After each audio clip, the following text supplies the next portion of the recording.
ربك ألا تعبدوا إلا إياه وبالوالدين إحسانا إما يبلغن عندك الكبر أحدهما أو كلاهما فلا تقل لهما أف ولا تنهرهما وقل لهما قولا كريما واخفض لهما جناح الذل من الرحمة وقل رب ارحمهما كما ربياني صغيرا. Salah satu tanda kiamat yang saat ini telah terjadi adalah banyaknya anak yang durhaka kepada orang tua. Namun hal ini tidak serta-merta terjadi semalaman, namun disebabkan oleh beberapa faktor yang kecil yang berlangsung selama berabad-abad dan membesar sampai saat ini. Rumah yang seharusnya menjadi tempat paling aman untuk pulang, bagi sebagian orang justru menjadi tempat paling berbahaya. Setiap hari kita melihat konten di media sosial tentang toxic parents, generational trauma, atau cara memutuskan rantai pola asuh yang salah. Istilah-istilah psikologi ini laris manis di kalangan generasi kita, yaitu para Gen Z. Kita merasa tervalidasi, kita merasa menjadi korban dari ego orang tua yang tidak mau mengerti zaman kita, yang kolot dan selalu menuntut. Akhirnya, konflik internal itu terjadi. Rumah berubah fungsi menjadi sekedar tempat tumpangan tidur. Komunikasi terputus, kita mengurung diri di kamar dengan merasa asing di rumah sendiri. Dan jembatan antara anak dan orang tua patah. Tapi pernahkah kita bertanya, who's the devil in the house? Siapa yang sebenarnya bersalah dan bertanggung jawab atas konflik ini? Apakah benar orang tua kita yang tidak mau mengerti kita, atau justru ego kita yang menjadi sebab perseteruan? Dan siapa setan yang diam-diam menyusup dan mengobrak-abrik hubungan keluarga kita?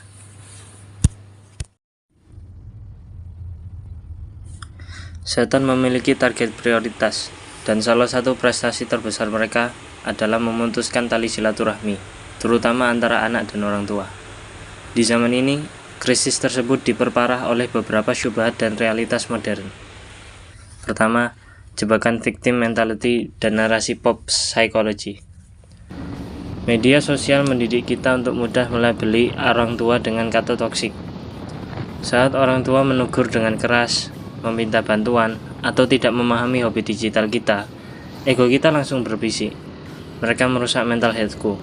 Atas nama protecting my peace, menjaga kedamaian batin, banyak anak zaman sekarang yang tega mendiamkan orang tuanya berhari-hari, membalas dengan kalimat sinis, bahkan memutus hubungan. Kedua, berpaling dari sifat utama dunia, yaitu ujian. Kita lupa bahwa orang tua kita bukanlah makhluk sempurna yang tak bisa berdosa yang turun dari langit. Mereka adalah manusia biasa yang bisa berbuat salah, dan bahkan bisa menjadi ujian terbesar bagi keimanan kita. Hal ini secara umum digambarkan dalam Al-Quran surat Al-Furqan ayat ke-20. وَجَعَلْنَا بَعْضَكُمْ لِبَعْضٍ فِتْنَةً أَتَصْبِرُونَ وَكَانَ رَبُّكَ بَصِيرًا. Dan kami jadikan sebagian kamu sebagai ujian bagi sebagian yang lain. Maukah kamu bersabar? Dan Tuhanmu Maha melihat. Ayat ini secara umum memberitahu kita bahwa Allah bisa jadikan sebagian kita sebagai cobaan bagi yang lain, dan dalam kasus ini, kaidah itu bisa berlaku. Bahkan orang tua bisa diberi ujian berupa anaknya, dan seorang anak bisa diuji berupa orang tuanya. Maka setelah itu kita ditanya, atasbirun? Maka, apakah orang tua yang salah atau anak yang salah? Islam memandang konflik ini dengan kacamata yang sangat adil dan tegas. Manhaj salaf mengajarkan bahwa bakti kepada orang tua adalah ibadah vertikal kepada Allah yang tidak bersyarat. Kesalahan terbesar generasi kita adalah menerapkan sistem transaksional kepada orang tua dan sebaliknya. Aku akan baik kalau mereka baik. Aku akan mengerti mereka kalau mereka mengerti aku. Al-Quran memandang situasi ini secara beda. Allah tetap memerintahkan anak untuk berbakti dan menemani orang tuanya dengan cara yang baik, bahkan jika orang tua tersebut memaksa sang anak untuk berbuat syirik. وإن جاهداك على أن تشرك بي ما ليس لك به علم فلا تطعهما وصاحبهما في الدنيا معروفا واتبع سبيل من أناب إلي ثم إلي مرجعكم فأنبئكم بما كنتم تعملون. Dan jika keduanya memaksamu untuk mempersekutukan aku dengan sesuatu yang tidak ada pengetahuanmu tentang itu, maka janganlah kamu mengikuti keduanya, dan pergaulilah keduanya di dunia dengan baik. Ibnu Katsir dalam tafsirnya mengatakan, yaitu jika keduanya begitu antusias untuk memaksakan agamanya, maka janganlah engkau menerimanya. Hal itu pun tidak boleh menghalangimu untuk berbuat baik kepada keduanya di dunia secara ma'ruf. Wattabi' sabila man anaba ilayya, dan ikutilah jalan-jalan orang yang kembali kepadaku, yaitu orang-orang yang beriman. Tsumma ilayya marji'ukum fa unabbi'ukum bima kuntum ta'malun. Kemudian hanya kepadakulah kembalimu, maka ku beritakan kepadamu apa yang telah kamu kerjakan. Jika terhadap orang tua yang berusaha menyeret anaknya ke neraka saja Allah tetap mewajibkan kita untuk berkata lembut, lalu dengan alasan apa kita membentak orang tua hanya karena mereka memarahi kita urusan rumah tangga? Kedua, menurunkan self-God atau ego. Ketenangan hati di dalam rumah akan kembali saat kita menurunkan ego kita. Setan tahu, kalau seorang anak berhasil dibuat durhaka, maka pintu keberkahan hidup dan rezekinya akan dikunci oleh Allah. Nabi SAW bersabda dalam hadis riwayat Abu Hurairah, laisal wasilu bil mukafi walakin al wasila alladhi idza quti'at rahimuhu wasalaha. Seorang yang menyambung silaturahmi bukanlah orang yang membalas kebaikan orang lain. Akan tetapi penyambung silaturahmi adalah orang yang tetap menyambung hubungan ketika silaturahminya putus. Urusan apakah orang tua kita sudah menjadi orang tua yang ideal atau belum, itu adalah urusan pertanggungjawaban mereka di hadapan Allah. Tugas kita sebagai anak hanyalah satu, memastikan lisan dan sikap kita tidak menjadi penyebab murka Allah.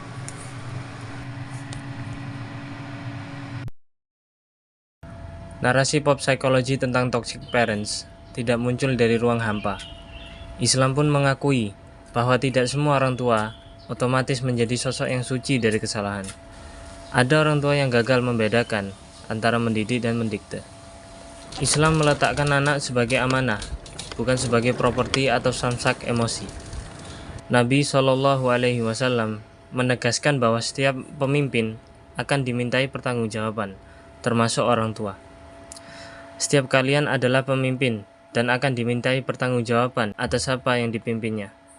Seorang laki-laki adalah pemimpin atas keluarganya, dan dia bertanggung jawab atas mereka. Seorang wanita adalah pemimpin atas rumah suaminya dan anak-anaknya, dan dia bertanggung jawab atas mereka. Contoh orang tua teladan yang paling berkenan adalah kisah Nabi Ibrahim dan Ismail, tentang bagaimana orang tua sekelas Nabi Ibrahim alaihissalam pun tidak bertindak otoriter. Ketika beliau mendapatkan wahyu, perintah untuk menyembelih anaknya, beliau tidak langsung menyeret Ismail. Beliau membuka ruang diskusi terlebih dahulu. فلما بلغ معه السعي قال يا بني إني أرى في المنام أني أذبحك قال يا بني إني أرى في المنام أني أذبحك فانظر ماذا ترى قال يا أبت افعل ما تؤمر ستجدني إن شاء الله من الصابرين. Wahai anakku, sesungguhnya aku melihat dalam mimpi bahwa aku menyembelihmu, maka pikirkanlah apa pendapatmu. Quran Surat As-Saffat ayat 102. Ini adalah tamparan bagi orang tua zaman sekarang yang memaksakan jurusan kuliah, memaksakan karir, atau memaksakan jodoh tanpa mau mendengar pendapat anaknya sama sekali. Kisah Bashir bin Sa'ad dan Nu'man bin Bashir. Kisah ini membedah salah satu bentuk kezaliman terbesar orang tua yang paling sering memicu luka batin dan putusnya silaturahmi di zaman sekarang, yaitu pilih kasih. Dikisahkan bahwa Bashir bin Sa'ad memberikan seorang budak sebagai hadiah atau harta, khusus kepada salah satu anaknya saja, yaitu Nu'man bin Bashir. Istri Bashir, yaitu Amrah binti Rawahah, tidak setuju dengan pemberian sepihak itu, kecuali jika Rasulullah Shallallahu Alaihi Wasallam dijadikan saksi. Maka datanglah Bashir kepada Rasulullah Shallallahu Alaihi Wasallam dan berkata, "Wahai Rasulullah, aku telah memberi hadiah kepada anakku dari Amrah binti Rawahah, dan dia memintaku agar engkau menjadi saksinya." Maka Nabi Shallallahu Alaihi Wasallam pun bertanya, "Apakah setiap anakmu kamu beri hadiah seperti ini juga?" Bashir menjawab, "Tidak." Maka Rasulullah pun bersabda dengan tegas, "Bertakwalah kepada Allah dan berlaku adillah di antara anak-anak kalian." Mendengar teguran keras itu, Bashir pun pulang, menarik kembali pemberian tersebut.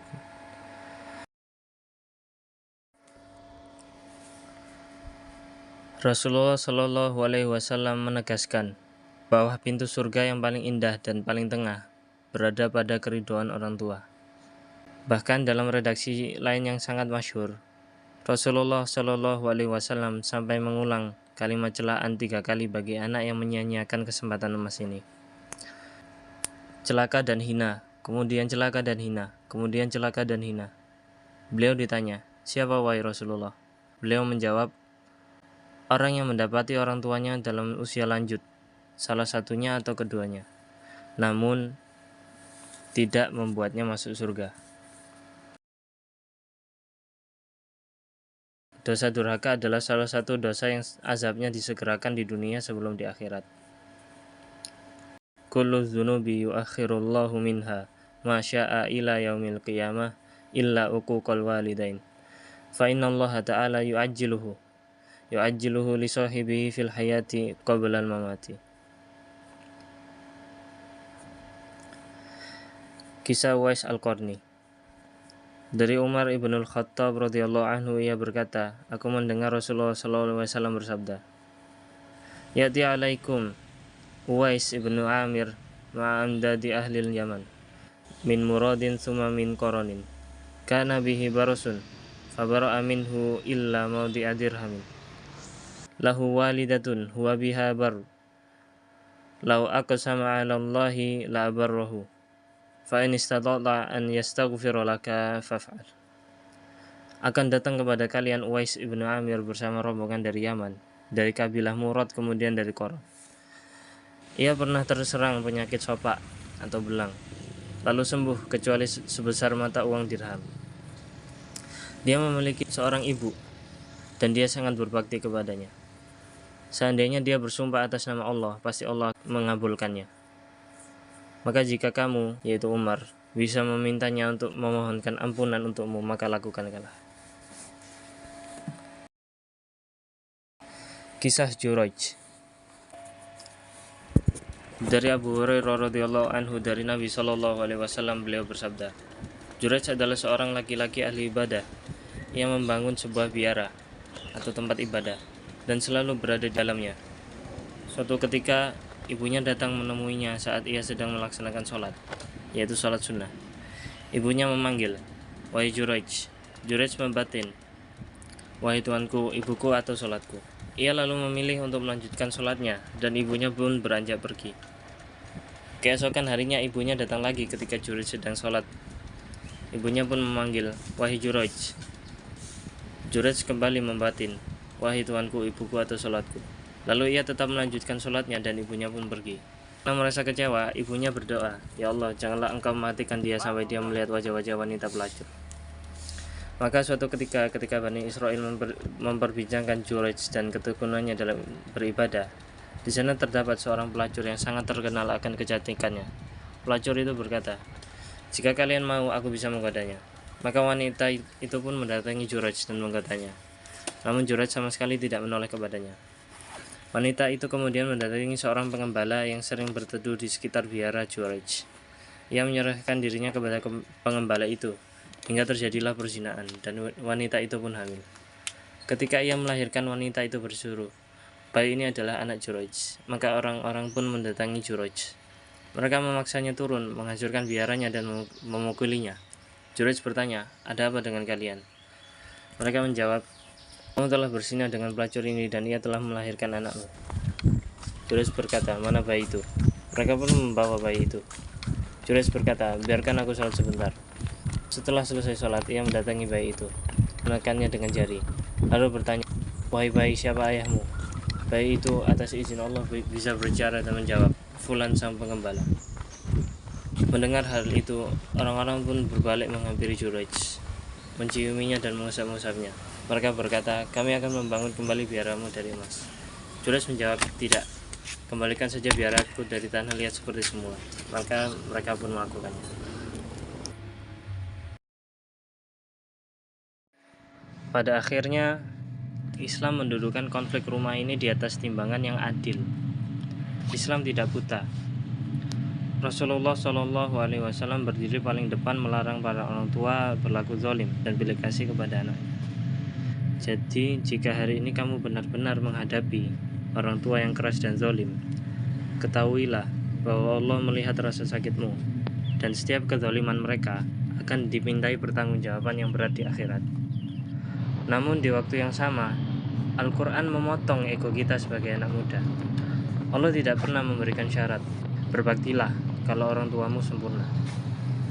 Tidak, bahkan ketika orang tuamu melakukan kesalahan atau tidak memahami duniamu, kewajibanmu tetap untuk merendahkan sayap kehinaan dan berkata lembut kepada mereka.